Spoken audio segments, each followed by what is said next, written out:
Oh, not only are we getting a run on the banks, we're getting a run on the ESG funds. That's right. Welcome, everybody. Again, we got the banking sector, and we're trying to work our way with all the problems there and where the cracks are, where they might be, who's got what.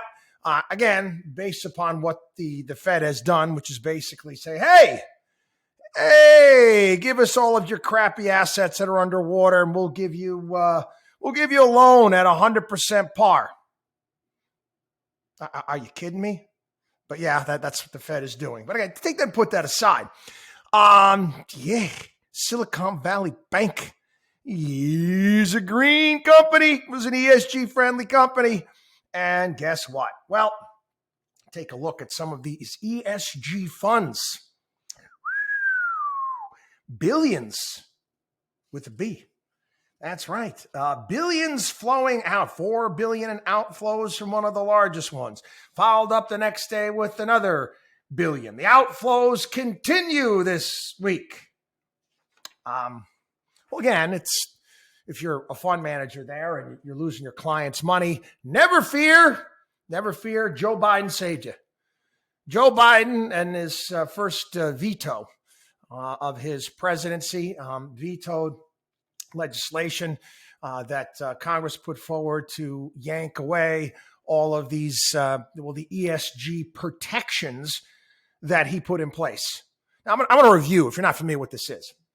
I, as a money manager, my company, Markowski Investments, my brothers and I, we have a fiduciary duty to our clients, our family, to do the right thing by them, to put their interests first, to put their interests above our own.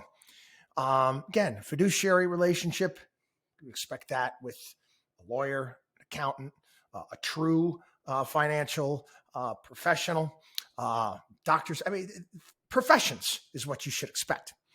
Well, the Biden administration, in their effort to get people to invest in things that don't make money, said, hey, if you are managing money, if you're managing money for people and institutions, and you're doing it in an ESG fashion, you're making sure that there's enough alphabet people on the board of directors. You're making sure that none of those companies sell guns, or none of those companies are involved in fossil fuels and all this other bull excrement.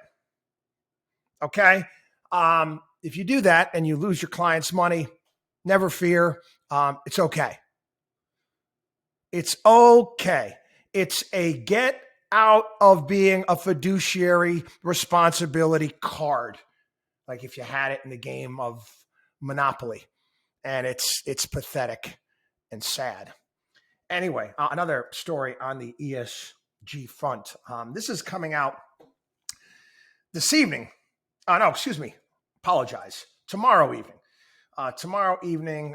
Ford is going to, they're going to be announcing their numbers, their earnings, and they're doing it in a different way. They're holding a very special meeting with Wall Street analysts, and it's going to be a teach-in.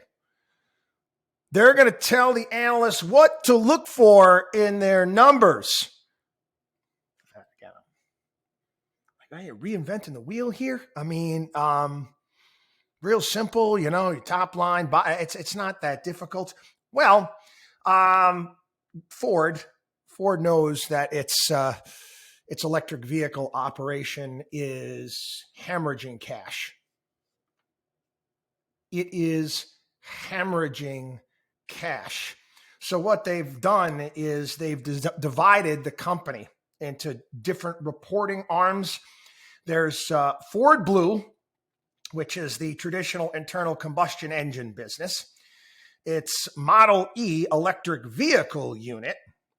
The Ford Pro commercial and government fleet business, and Ford Next, which includes non-automotive mobility solutions and other future tech. Again, why are they doing this? Again, I guess they're looking for sympathy. to some degree. They know that they are going to continue to lose their shirt. They're going to continue to lose their shirt in the manufacture of electric vehicles. And they're hoping to keep shareholders engaged, saying, well, our combustion engine business is doing really well. And just wait, just a few years down the road, the electric vehicle business is going to be making money too. It's a dog and pony show is what it is. Cars are not profitable by any stretch of the imagination. I mean, even the expensive ones, even the Lightning, they're not making money on these things. They're not. And it was interesting too. I saw this. You know how much more it costs to insure an electric vehicle over a regular combustion engine car? They don't tell you about this. And, I'm sure some liberal will get wind of this and then start offering other bailouts or whatnot, or go after the auto insurance companies for being mean.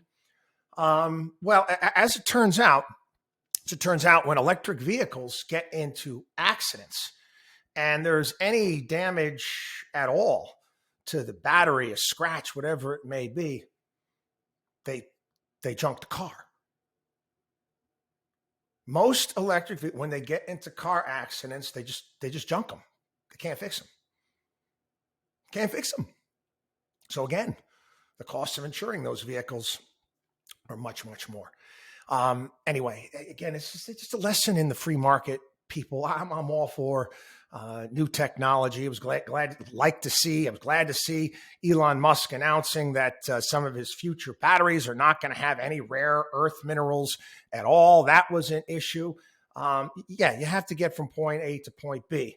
But again, when the government gets involved and it starts subsidizing and whatnot, it starts picking and choosing winners and losers.